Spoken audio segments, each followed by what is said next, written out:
അസ്സലാമു അലൈക്കും വറഹ്മത്തുള്ളാഹി വബറകാത്തു.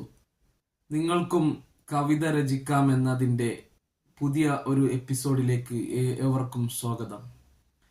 ഈ വീഡിയോയിൽ നമ്മൾ പറയാൻ പോകുന്നത് നമ്മൾ കവിത രചിക്കാൻ പോവാണല്ലോ.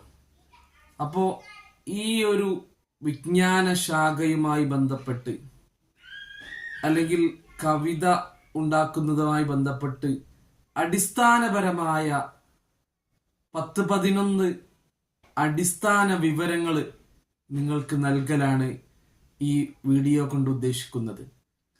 അപ്പോൾ നമുക്ക് നമ്മുടെ വീഡിയോയിലേക്ക് നേരിട്ട് പ്രവേശിക്കാം. ഇതിനു മുമ്പ് നമ്മൾ പല എപ്പിസോഡുകളും ചെയ്തിട്ടുണ്ട്. അത് കാണുന്നവർക്ക് ഏറെ ഉപകാരപ്പെടുമെന്ന് ഓർമ്മപ്പെടുത്തുകയാണ്. എങ്ങനെയാണ് ഒരു കവിത ഉണ്ടാക്കുക എന്നതിൻ്റെ ആദ്യം മുതൽ അവസാനം വരെയുള്ള വിശദീകരണം നമ്മൾ കഴിഞ്ഞ വീഡിയോകളിൽ ചെയ്തു പോയിട്ടുണ്ട്. അത് കാണാത്തവര് അത് കാണണമെന്ന് ഓർമ്മപ്പെടുത്തുകയാണ്. അപ്പോ ഈ വിജ്ഞാന ശാഖയുടെ പേരാണ് നമ്മൾ ഒന്നാമതായി പറയാൻ പോകുന്നത്. ആദ്യമായി ഈ വിജ്ഞാന ശാഖയുടെ പേര് അൽ അറൂദ് വൽ ഖവാഫി എന്നുള്ളതാണ്. കവിത ഉണ്ടാക്കുന്ന, അറബിയിൽ കവിതയുണ്ടാക്കുന്ന ഈ വിജ്ഞാന ശാഖയുടെ പേര് അൽ അറൂദ് വൽ ഖവാഫി. നമ്പർ 2, രണ്ടാമതായി നമ്മൾ പറയാൻ പോകുന്നത് ഈ വിജ്ഞാന ശാഖയുടെ ഉപജ്ഞാതാവ് ആരാണ്. ഇതിനു മുമ്പും അവര് ഉണ്ടാക്കുന്നതിന് മുമ്പും കവിതയൊക്കെ ഉണ്ടാക്കലുണ്ട്. പക്ഷേ ആ ഒരു നിയമപ്രകാരം തന്നെയാണ് എല്ലാവരുടെയും കവിത ഉണ്ടാകല്. പക്ഷേ ഈ നിയമങ്ങളെ സംയോജിപ്പിച്ചുകൊണ്ട് അതൊരു വിജ്ഞാന ശാഖയാക്കിയിട്ട് ജനങ്ങളിലേക്ക് നൽകിയ ഇതിന്റെ ഉപജ്ഞാതാവിന്റെ പേര് അൽ ഖലീൽ ഇബ്നു അഹ്മദ് അൽ ഫറാഹീദി അൽ ബസരി.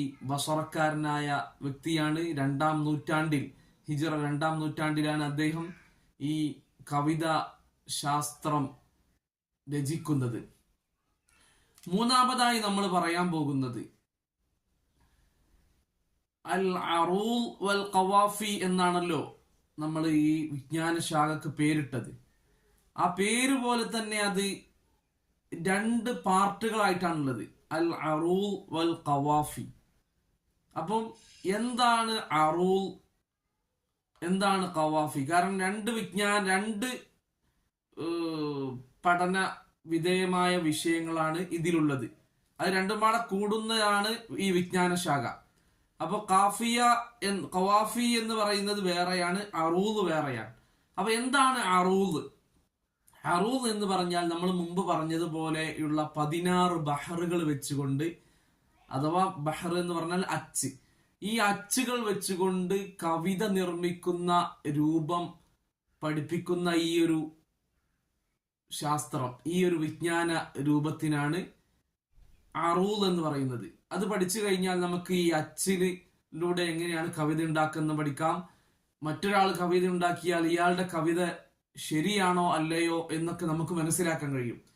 ഖവാഫി എന്നതാണ് നമ്മുടെ 4-മതായി നമ്മൾ പറയാൻ പോകുന്ന കാര്യം. ഖവാഫി എന്ന് പറഞ്ഞാൽ അത് മറ്റൊരു വിജ്ഞാന ശാഖയാണ്. ഇതുമായി ബന്ധപ്പെട്ട മറ്റൊന്നാണ്. അഥവാ ഒരാൾ ഒരു ബൈത്ത് ഉണ്ടാക്കുകയാണെങ്കിൽ ആ ബൈത്തിന്റെ അവസാനത്തെ അക്ഷരം, ഉദാഹരണത്തിന് ബുർദയുടെ അവസാനത്തെ അക്ഷരം മൗലായ സ്വല്ലി വസല്ലിം ദായിമൻ അബദ അലാ ഹബീബിക ഖൈറിൽ ഖൽഖി കുല്ലിഹിം, മീ കൊണ്ടാണ് അവസാനിക്കുന്നത്. ബുർദയുടെ എല്ലാ വരികളും എടുത്തു നോക്കിയാൽ മീ കൊണ്ടാണ് അവസാനിക്കുന്നത്. അപ്പോ അത് ഒരു ഖസീദക്കുണ്ടാകേണ്ട പ്രധാന ഒരു നിബന്ധനയാണ്, അവസാനിക്കുന്നത് ഒരു അക്ഷരം കൊണ്ടായിരിക്കണം എന്നുള്ളത്. അപ്പം ഈ ഒരു അക്ഷരം കൊണ്ട് ഒരേ രൂപത്തിൽ അവസാനിപ്പിക്കാൻ വേണ്ടി നമ്മൾ അവസാനത്തെ അക്ഷരത്തെ ബേസിൽ പഠിക്കുമ്പോൾ ആ അവസാനത്തെ അക്ഷരം അടങ്ങുന്ന അവസാനത്തെ ആ കലിമത്തും കൂടെ കൂട്ടിക്കൊണ്ട് ഒരു പഠനം, അതിനെക്കുറിച്ചുള്ള വിശദമായ പഠനം, അതാണ് ഖവാഫി എന്ന് ഉദ്ദേശിക്കുന്നത്. അഥവാ ഖവാഫി എന്ന് പറഞ്ഞാൽ അവസാന അക്ഷരത്തിൽ ബെയ്ത്തുകളെ യോജിപ്പിക്കുമ്പോൾ ആ ഒരു അക്ഷരവും അതുമായി ബന്ധപ്പെട്ട അതിനോട് ചേർന്ന ആ പദവും തമ്മിൽ ഉള്ള ഒരു വിശദമായ പഠനം, അതിന് മാത്രമാണ് ഖവാഫി എന്ന് പറയുന്നത്. അവസാനത്തെ അക്ഷരവും അതുമായി ചേർന്ന വാചകവും അതിനെക്കുറിച്ച് പഠിക്കുക. അതല്ലാത്ത ബഹറും മറ്റു അച്ചുകളുടെ മൊത്തത്തെ കുറിച്ച് പഠിക്കുന്നതിനാണ് അറൂൽ എന്ന് പറയുന്നത്. അപ്പൊ 4 നമ്മൾ പറഞ്ഞു കഴിഞ്ഞു. 5-ാമത്തേത് നമ്മൾ പറയാൻ പോകുന്നത് ഒരു ബൈത്ത്. അൽ ബൈത്ത് എന്ന് പറഞ്ഞാൽ എന്താണ്? അറബിയിൽ ബൈത്ത് എന്ന് പറഞ്ഞാൽ എന്താണ്? അഥവാ നമുക്കറിയാം അറബിയിൽ ഒരു അരവരി, പിന്നെ ഒരു ഗ്യാപ്പ് ഇട്ടിട്ട് അടുത്ത അരവരി. ഇതാണ് ഒരു അറബിയിലെ ഒരു കവിതയുടെ ഒരു വരി എന്ന് പറഞ്ഞാൽ. അപ്പൊ അങ്ങനെ 2 അരവരികൾ ചേർന്ന് പൂർണ്ണമായ ഒരു വരി. ഈ ഒരു വരിക്കാണ് അറബിയിൽ അൽ ബൈത്ത് എന്ന് പറയുന്നത്. 5 കാര്യങ്ങൾ നമ്മൾ പറഞ്ഞു കഴിഞ്ഞു. ഇതൊക്കെ സിമ്പിളായ കാര്യങ്ങളായിരിക്കും, പക്ഷേ ഒരു അറബി കവിതയെ സംബന്ധിച്ചിടത്തോളം അതിന്റെ അടിസ്ഥാന വിവരങ്ങളാണ്. അത് നമ്മൾ പറയണല്ലോ. അപ്പൊ അറബി കവിതയുമായി ബന്ധപ്പെട്ട് നിങ്ങൾക്കും അറബിയിൽ കവിത രചിക്കാമെന്ന വിവിധ എപ്പിസോഡുകളാണ് നമ്മൾ ചെയ്തുകൊണ്ടിരിക്കുന്നത്. അതിന്റെ ഒരു പാർട്ടായിട്ടാണ് ഈ അടിസ്ഥാന വിവരങ്ങളെ കുറിച്ചുള്ള ഒരു വീഡിയോ ചെയ്യണമെന്ന് ഉദ്ദേശിച്ചത്. ഇനി അടുത്തത് 6-ാമതായി നമ്മൾ പറയുന്നത്, നമ്മൾ പറഞ്ഞല്ലോ ഒരു ബെയ്ത്തിന് എന്ത് പറയും അറബിയിൽ? അൽ ബെയ്ത്ത്. അപ്പൊ അരവരിക്ക് എന്ത് പറയും? ഷത്തർ എന്നാണ് അരവരിക്ക് പറയാ. ഷത്തറുൽ അവൽ എന്ന് പറഞ്ഞാൽ 1-ാം അരവരി, ഷത്തറു ഫാനി എന്ന് പറഞ്ഞാൽ 2-ാം അരവരി. ഇതാണ് 6-ാമതായി നമ്മൾ പഠിക്കുന്ന കാര്യം. 7-ാമതായി നമ്മൾ പഠിക്കുന്നത് ഈ 2 അരവരികൾക്കും പ്രത്യേകം പേരുകളുണ്ട്, സെപ്പറേറ്റ് പേരുകളുണ്ട്. 1-ാം അരവരിക്ക് പ്രത്യേകം പറയുന്ന പേരാണ് സ്വദർ. സ്വദർ എന്ന് പറഞ്ഞാൽ, സ്വദർ എന്ന് പറഞ്ഞാൽ അറബിയിൽ നെഞ്ചി എന്ന അർത്ഥം. പക്ഷെ ഈ ഒരു വിജ്ഞാന ശാഖയിൽ സ്വദർ എന്ന് പറഞ്ഞാൽ 1-ാം അരവരിക്ക് പറയുന്ന പേരാണ് സ്വദർ.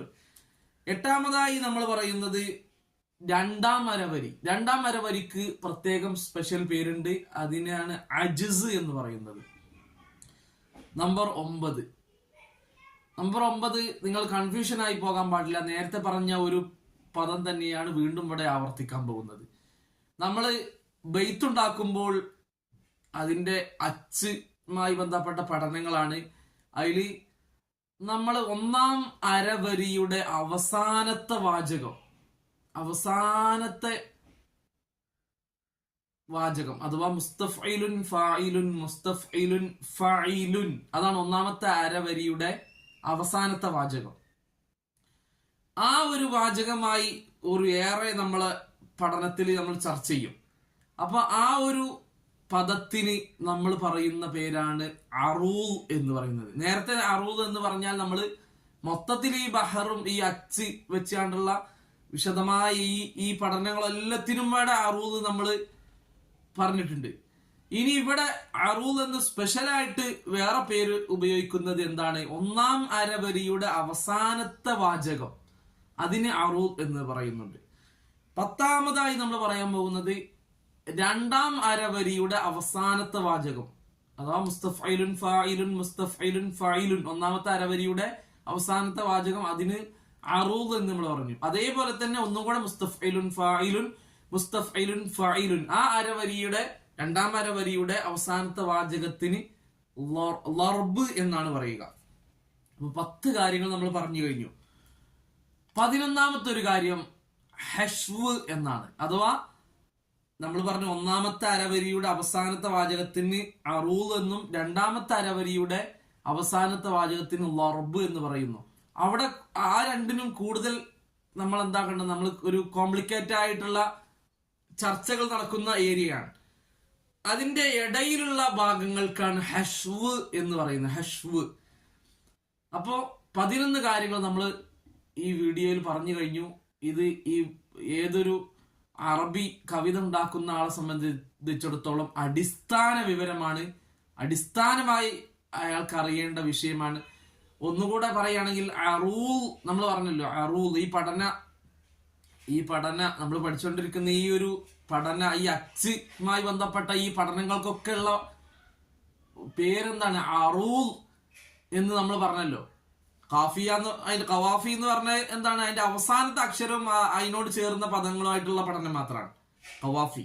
അപ്പൊ അറൂൽ എന്ന് പറഞ്ഞാൽ അത് ആ മൊത്തത്തിൽ എല്ലാ ബെയ്ത്തിന്റെ എല്ലാ ഭാഗങ്ങളെ കുറിച്ചുള്ള പഠനാണ് അറൂൽ. ഈ ഒരു അറൂൽ എന്ന് പേര് വെക്കാൻ കാരണം അൽ ഖലീൽ ഇബ്നു അഹ്മദ് അൽ ഫറാഹിദി അൽ ബസ്വരി, ബസ്വറക്കാരനായ അദ്ദേഹത്തിന് അള്ളാഹുവിൽ നിന്നുള്ള പ്രത്യേക ഇൽഹാമ് പ്രകാരമാണ് ഈ പഠനം ഇതൊക്കെ അദ്ദേഹം ക്രോഡീകരിച്ചുണ്ടാക്കുന്നത്. അദ്ദേഹത്തെ കുറിച്ച് വിശദമായി നമുക്ക് വേറൊരു വീഡിയോ ചെയ്യാം. അപ്പൊ ആ പേര് വെക്കാനുള്ള ഒരു കാരണമുണ്ട്, അതുകൂടെ നമുക്ക് എക്സ്ട്രാ ആയിട്ട് പറയാം. അറൂൽ എന്ന പേര് വെക്കാൻ മക്കയുടെയും ത്വായിഫിന്റെയും ഇടയിലുള്ള ഒരു സ്ഥലത്ത് വെച്ചാണ് അദ്ദേഹം ഈ ഒരു വിജ്ഞാന ശാഖ ഇതിനൊരു പേര് വെക്കാൻ ഉദ്ദേശിക്കുന്നത്. അപ്പൊ എന്ത് പേര് വെക്കുമെന്ന് ആലോചിച്ചപ്പോ ആ സ്ഥലത്തിന്റെ പേരാണ് വെച്ചതാണ് അറൂൽ എന്ന്. അപ്പോ ഇതോടുകൂടെ ഈ വീഡിയോ നമ്മൾ അവസാനിപ്പിക്കാണ്. അറബിയിൽ കവിത നിങ്ങൾക്കും രചിക്കാമെന്നതിന്റെ വിവിധ എപ്പിസോഡുകൾ നമ്മൾ ചെയ്തു പോയി. അത് കാണാത്തവർ കാണുക. വീണ്ടും ഓർമ്മപ്പെടുത്തുകയാണ്, ഏറെ ഉപകാരപ്പെടും. എങ്ങനെയാണ് ബുർദ രചിച്ചത് എന്ന വീഡിയോ നമ്മൾ ചെയ്തു. പൂർണ്ണമായി ഒരു കവിത ഉണ്ടാക്കുന്ന രൂപങ്ങൾ നമ്മൾ പഠിപ്പിച്ചു കഴിഞ്ഞു. ബഹറുകൾ 16 നമ്മൾ ചർച്ച ചെയ്ത് കഴിഞ്ഞു. അപ്പോ കാണാത്തവരത് കാണുക. നമ്മളെ ചാനൽ ഇഷ്ടപ്പെട്ടാൽ മറ്റുള്ളവർ കൂടെ ഷെയർ ചെയ്ത് കൊടുക്കുക, സബ്സ്ക്രൈബ് ചെയ്യുക, കമന്റുകൾ ചെയ്ത് നിങ്ങളുടെ സന്തോഷം രേഖപ്പെടുത്തുക. അത് നമുക്ക് വളരെ സന്തോഷമാണ്. നിങ്ങൾക്ക് ഇത് ഇഷ്ടപ്പെട്ടെങ്കിൽ, വല്ല വിവരം കിട്ടിയെങ്കിൽ അതൊക്കെ ഒന്ന് കമന്റ് ചെയ്ത് വിടുമ്പോൾ നമുക്കൊരു സന്തോഷമാണ്. എല്ലാവർക്കും സന്തോഷം ഉണ്ടാകട്ടെ എന്ന് പറഞ്ഞുകൊണ്ട് ഞാൻ നിർത്തുന്നു. അസ്സലാമു അലൈക്കും വറഹ്മത്തുള്ളാഹി വബറകാതുഹു.